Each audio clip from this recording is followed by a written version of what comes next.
Welcome back to the SSL Family Dad channel. Today we are going to fix this dark garage. All right, so we are here at the new house and just running through different things that aren't working and that we need to fix and kind of setting priorities. One of the first things I need to fix here is making some lights work. So we have our barn garage, which is cluttered with a bunch of hay and animal things, and all the other stuff from our pole barn ended up in here.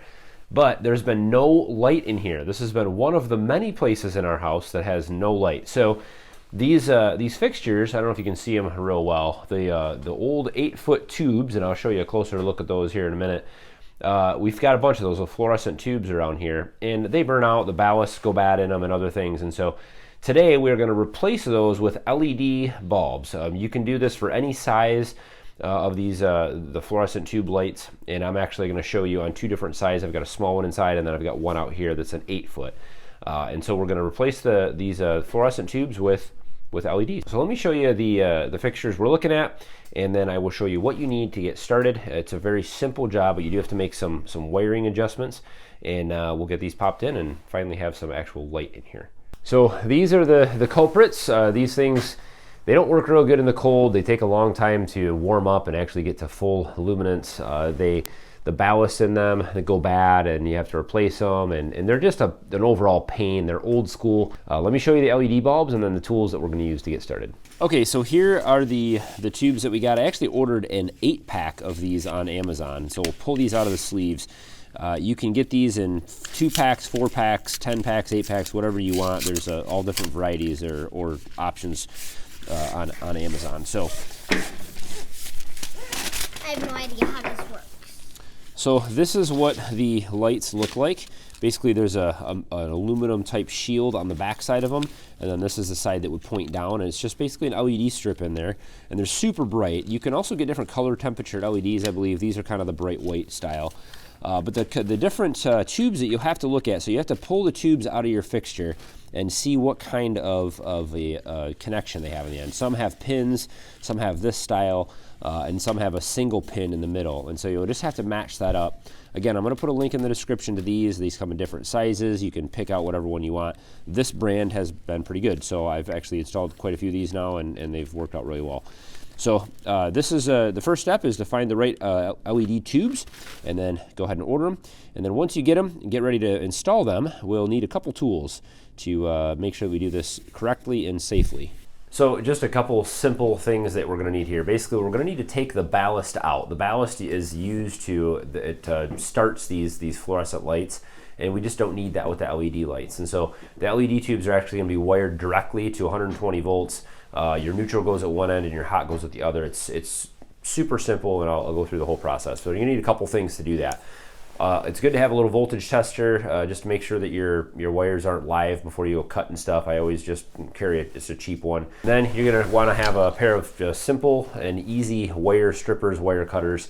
Again, I love these things. These are my little ones. They're sharp. They work the best. And so again, this is a Milwaukee brand. I'll put a link to these guys. And then the only other thing that you'll need is I usually grab a few of the yellow wire nuts. I have a few extra. You can use the ones that are already in the light, but some of those are pretty old, so I like to put new ones on. You don't have to do this, but it's a good idea, and these are cheap also. So the other thing is wire. You might need a little extra wire. Sometimes the wires don't always reach to make all your connections, and so I just grab a piece of scrap Romex, and I'll actually cut this to the length I need and pull the wires right out of it and just use the individual wires. This is a 14-2 Romex.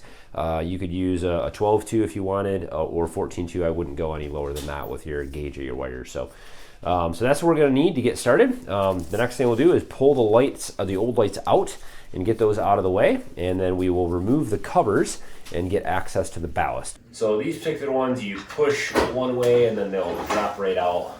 So we just need to remove the cover. There's usually some kind of cover here, depending on how long the lights are. They could be different. This one just has a little twist lock right here, and then these metal covers kind of slide off, and then they just kind of fall off on one end. And then this gives you access to the ballast. We'll need to pull both sides off in this case.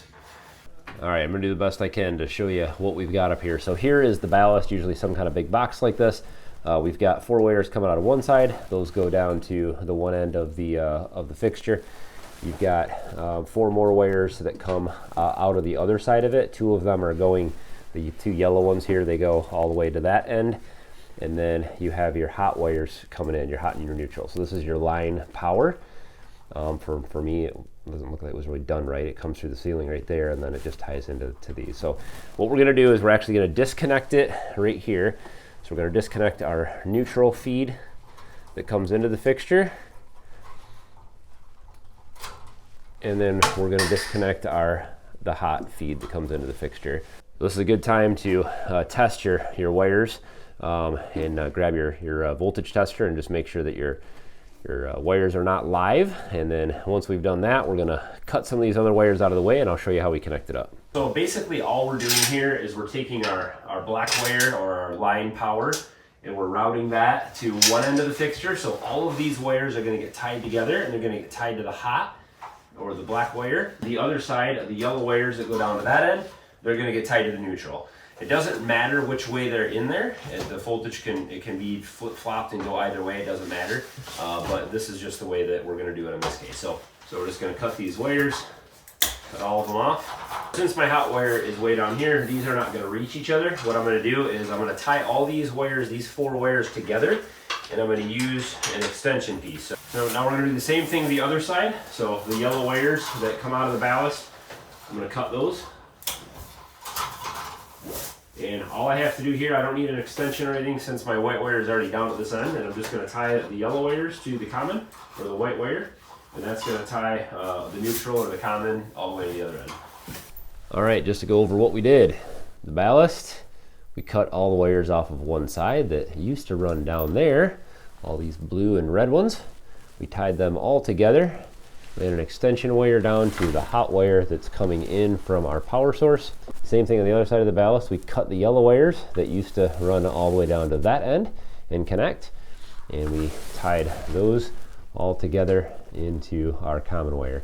Now we're just gonna tuck these wires back up into the fixture here, put our metal covers back on. These 2 wires that came from the ballast, those can just be shoved back in there, cut off or whatever. You can remove the ballast if you really feel like it and throw it away, but you might as well not fuss with it, just leave it in there. It's disconnected, it's not gonna hurt anything. So.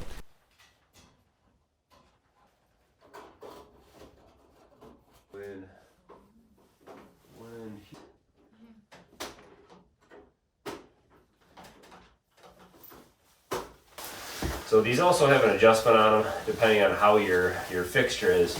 You can actually rotate them in here. So you can actually shine light out this way, in this way. I'm just gonna have these probably pretty much straight down, but you can actually rotate them. They're pretty omnidirectional, but if you rotate that up this way, you could get a lot more light, facing one way or another. So they're pretty bright. So let's turn the shop light off in here and see how it looks. 1, 2, 3. Dun, dun, dun. Wow. Look at that. Man, I love LEDs. They are so nice and bright in here. They come on right away. There's no waiting. There's no warm up. They consume less power. So great bulbs. Man, it is nice to have light in here and not have to worry about changing these bulbs for a very, very long time.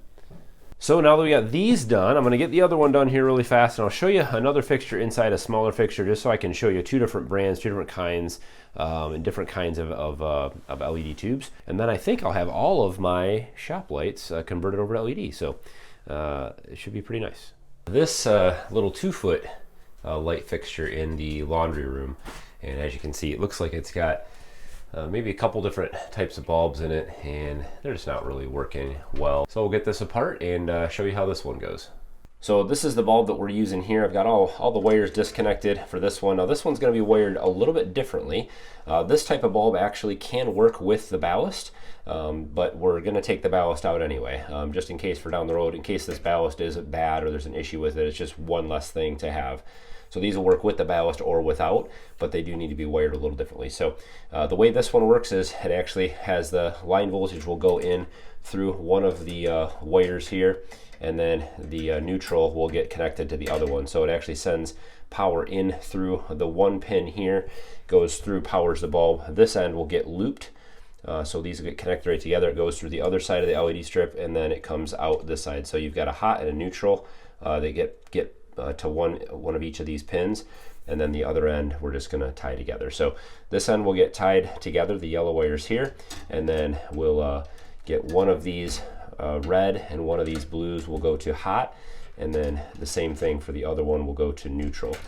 So that's just a little bit different for this brand of bulb and this size of fixture. And then we're just going to tie off these two, which just loops the neutrals at the end.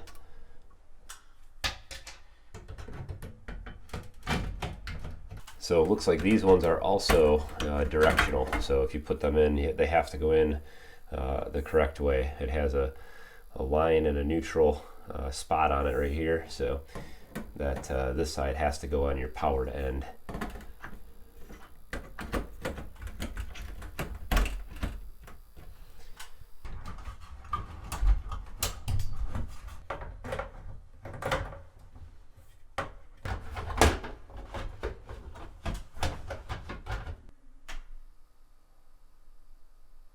Switching all of your old fluorescent light fixtures over to LEDs is a great way to add more light to a space, especially in garages and basements and workshops and other places like that.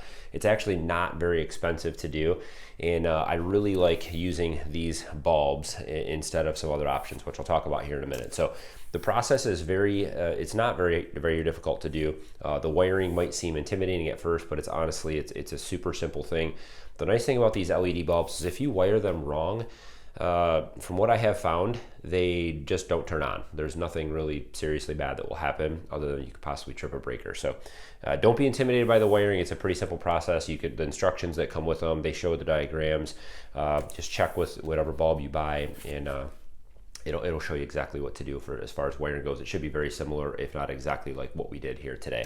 I will put a link to these ones. These are my favorite ones. These are the 4-foot tubes. This is from a company called Hypercon, and these ones I have found to be, I don't know, I just think that these are the most well-built or best-built LED lights out of the different kinds that I've had, and they do offer different varieties. They offer the 8-foot, the 4-foot, and the 2-foot. And so I would recommend these ones. So to answer a couple common questions that might come up, number one, why not just replace the whole fixture with a new LED fixture instead of putting bulbs in your old fixtures? One of the main reasons why I like to do these instead of replacing these shop lights with just new fixtures, new LED fixtures altogether, you get a little bit more versatility. I do not like a lot of the new LED products out there, they are built-in LEDs. So if you buy a shop light, it comes with the hood that you mount to the ceiling of, say, your garage, and the LED bulbs or LED lights are built into that whole thing. So if there is a problem, if it does die, eventually they will die, even though LEDs last a really long time. They do go bad, things break, whatever, the bulb goes bad. You have to replace the whole hood, the whole fixture, the whole light. With this, if one of these bulbs goes bad, I can just replace the bulb. I can just go get a new one and pop it in there. It also gives me a lot of different light color combinations. So let's say in the garage, I have a really bright white light in here. Let's say, I don't know, I decide I don't like that. I want it to be a little bit more warm in here, yellowy light, sunlight kind of color. Then maybe I can put some different color bulbs in. So this gives me a lot more versatility, and it allows me to replace these if they malfunction or go bad down the road. There's nothing wrong with getting new fixtures if you want to go that route, but I certainly like this. I think it's easier. I think you actually save money by doing it this way, and it gives you a little bit more versatility. So that's why I did replace these or upgraded these fixtures to take the LED bulbs. So hopefully this has helped you guys out if you're looking to do this at home, or maybe gave you an idea. Man, what a better light it is. I hate those fluorescent lights when they start to go bad, flickering, and they just a mess. Old technology, let's get rid of it, and let's get upgraded to something that just works better, it consumes less power, and lasts a lot longer. So hopefully you guys enjoyed, found this informational. If you have questions, of course, throw them down below, or comments. If you have any experience with these particular kinds of upgrades and you have some wisdom to share with all of us, throw it down below. I'd love to hear from you guys. Don't forget to hit thumbs up on today's video. And of course, if this is your first time to the SSL Family Dad channel, we'd love to have you subscribe. Just moved to a new homestead. We've got lots of repairs, upgrades, and DIY projects coming up. And as the weather warms, we'll be doing more outdoor projects around here, planting trees and homesteading, cutting some trees down and other things like that, growing things, gardening, and everything else. So love to have you tag along.